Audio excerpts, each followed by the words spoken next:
Mayong adlaw, nadugangan ang listahan sa mga establishmento sa Davao City nga naisyuhan og red hasta na yellow tag notices sa Office of the City Building Official kung okbo subay sa nagapadayon nilang inspeksyon human sa sagunsong linog sa Davao Region.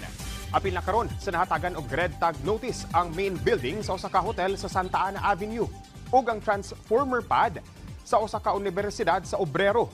Pagpasabot sa okbo nga striktong ginadili ang pagpuyo sa kinatibuk ang building sa mga building.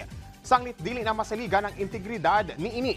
Sa nakalabayng simana, una na nga naisyuhan og red tag mo ang administrative building sa usa ka tulunghaan sa MacArthur Highway, hotel sa CM Recto ug Building 3 sa usa ka condominium complex sa Bolton Street. Samtang nadugag sab sa mga naisyuhan og yellow tag ang usa ka garden residence sa Bahada, Universidad sa Obrero, Universidad sa Rojas Avenue. Hasta na ang usa ka korporasyon ug duha ka bangko nga puros nahimutang sa Barangay Maa.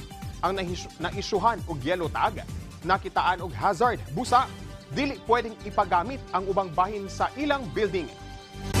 Luyos sa nahitabong linog niadtong Oktubre 17 sa kasamtangang tuig.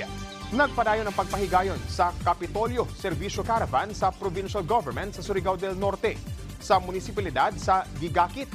Nasa kapin 2,000 ka mga serbisyo ang gihanyag sa mga residente sa mong munisipalidad. Ato sa pagpahigayon sa mga aktibidad, gisiguro sab ang kaluwasan sa tanan.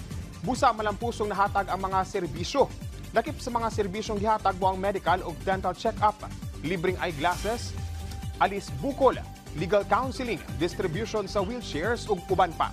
Mapasalamaton ang mga residente sa ilang provincial government sanglit. Dakong tabang na kini kanila, ilabi pa nga ang uban walay kwarta nga ikagasto sa ilang medikal nga panginahanglan.